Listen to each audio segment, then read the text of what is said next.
Could something as simple as exercise really be the key to managing your blood sugar? We often hear that staying active is good for our health, but how does it specifically impact blood sugar levels?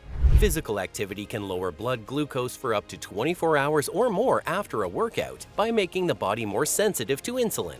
In today's video, we'll explore the surprising ways exercise can help reduce blood sugar and how it might be the missing piece in your routine. Watch until the end as we will share the best exercises for blood sugar control. So, let's get started. First, let's understand how exercise improves insulin health. Exercise helps manage prediabetes and type 2 diabetes by lowering blood glucose levels and improving insulin sensitivity throughout the body, according to a 2023 study. Here's how. Taking up excess glucose. An immediate benefit of exercise is lowering excessively high blood sugar levels. Exercise triggers the uptake of glucose from the bloodstream into the working muscles and organs. This is one reason experts agree that people with elevated blood sugar levels can benefit from walks after meals.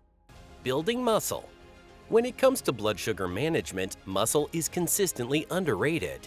After you eat, 70 to 80% of the glucose in your body goes to your muscles. The lower our muscle mass is, the more we hinder our capacity to clear glucose from the bloodstream. On the flip side, the more muscle we maintain throughout the aging process, the more insulin receptors we have and the greater our glucose sink. Improved weight loss. Losing just 5 to 10% of your body weight can improve your A1C, which is the 2 to 3 month average of your blood sugar levels, according to Johns Hopkins Medicine. Although nutrition is the main driver of weight loss, adding exercise allows for far greater outcomes. That's because exercise burns calories and helps the body maintain lean, metabolism-supporting muscle, which can otherwise decline during caloric deficits. Reducing visceral fat. Abdominal or visceral fat is a major player in developing insulin resistance and type 2 diabetes. These fat cells not only store energy, but they can produce and release a host of chemicals and hormones that make it harder for the body to use insulin, worsening insulin resistance. When trying to lose belly fat, research suggests that resistance training is the most beneficial form of exercise in people with insulin resistance. Decreasing stress. According to the 2023 study mentioned above, exercise reduces the body's fight or flight response to stress, which in turn decreases blood sugars. Here are some tips to get started with exercise. Exercise benefits everyone regardless of age, as it makes you feel good and can help lower blood sugar levels, which is crucial for diabetes control. Don Schur, RD of the American Association of Diabetes Educators, suggests you don't need to run a marathon to get results. Walking, swimming, and playing with grandchildren are all great ways to get exercise. To get started, follow these 4 steps. Step 1. Make a plan. If you're just starting out, ask your doctor which exercise is right for you. Also, ask if you need to adjust your diabetes medicine before you hit the trail or the pool. Exercise should be carefully planned with food intake and insulin intake to prevent hyper or hypoglycemia. Talking to your medical team and testing blood sugar before and after exercise is crucial. The American Diabetes Association offers a guide called the 15-15 rule, which may also be necessary during workouts. When you do moderate exercise like walking, your heart beats a little faster and breathes a little harder. Your muscles use more glucose, the sugar in your bloodstream. Over time, this can lower your blood sugar levels. It also makes the insulin in your body work better. You'll get these benefits for hours after you walk or work out. Just remember, you don't have to overdo it. Strenuous exercise can sometimes temporarily increase blood sugar after you stop exercising. Very intense exercise can cause the body to make more stress hormones, which can lead to an increase in blood sugar. Step 2. Set a schedule. The best time to exercise may be after a meal. Ask your doctor what time of day is best for you.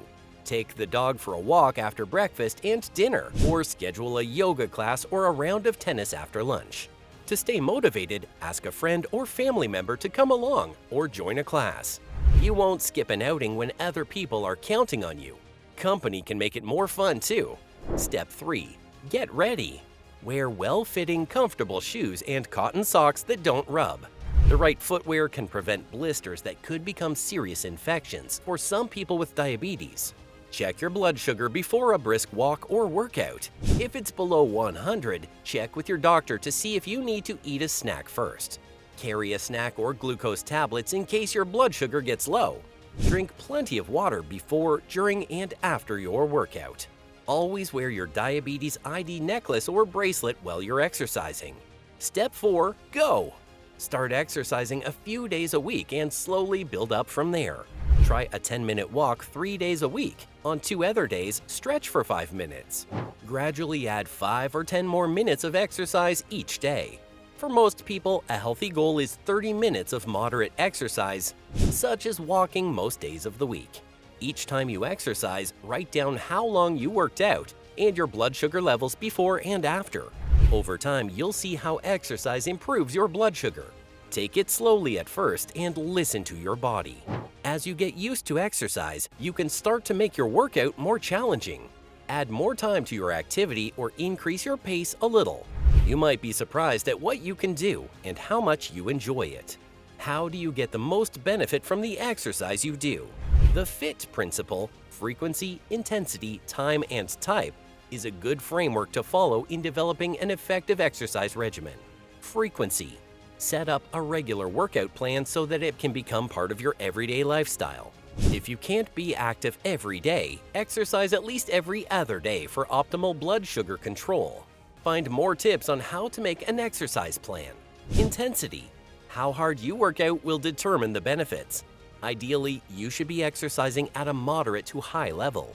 Begin slowly and work your way up to a higher intensity level over time. Time. How long you work out will depend on the type of workout and your fitness level, which should improve over time.